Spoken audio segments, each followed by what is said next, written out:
Kemudian pembahasan selanjutnya yaitu tentang bid'ah. Nah, jadi bid'ah, hadis Rasulullah menyebutkan kullu bid'atin dhalalah wa kullu dhalalatin finnar.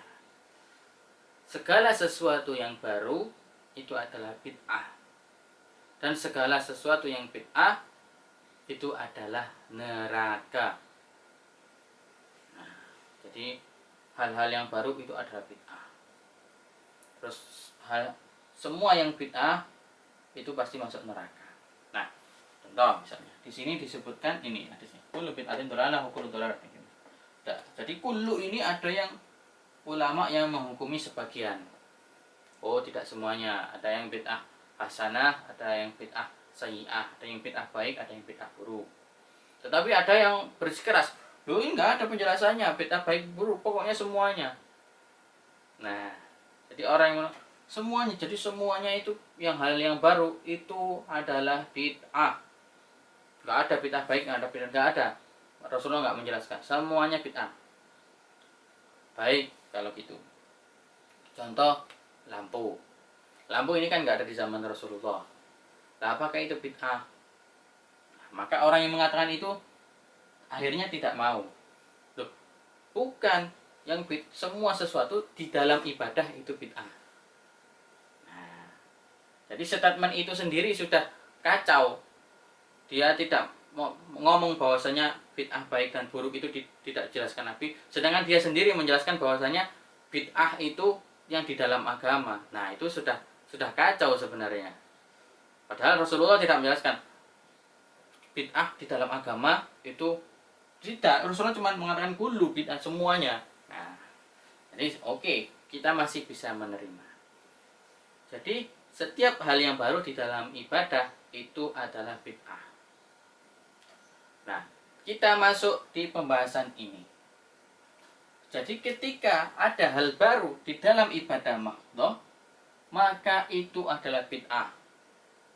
Misalnya syahadat, asyhadu an la ilaha illallah wa asyhadu anna muhammadar rasulullah. Maka itu lafadznya dan tidak boleh ditambahi. Misalnya tambahi wa asyhadu anna ali waliullah misalnya. Jadi syahadatnya itu pakai 3. Asyhadu an la ilaha illallah wa asyhadu anna ali misalnya.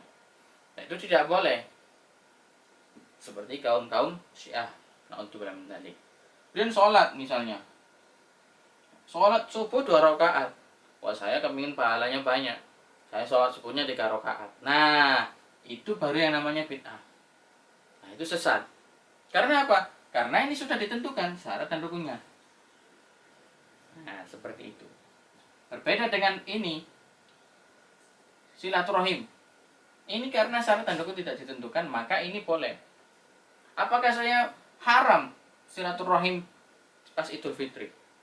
Apakah saya boleh? Kan itu tidak ada hadisnya di zaman Nabi. Memang tidak ada hadisnya, tapi belum tentu yang tidak ada di zaman Nabi, belum tentu yang tidak diucapkan Nabi itu menyalahi ajaran Nabi. Jadi boleh kita silaturahim. Nah, jadi bid'ah di dalam ibadah, kalau ibadah mahdhah maka itu haram. Akan tetapi kalau ibadah ini, nah itu tidak berlaku. Coba misalnya, ya, saya nggak mau terima, pokoknya semuanya oke. Membaca Al-Quran, contoh.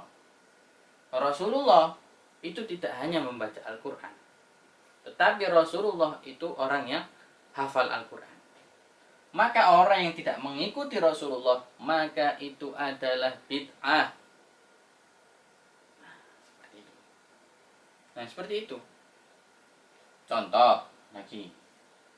Contoh baca sholawat. Sholawat ini hadisnya ada yang mengatakan 1000 kali. Tidak ada hadis mengatakan 2000 kali.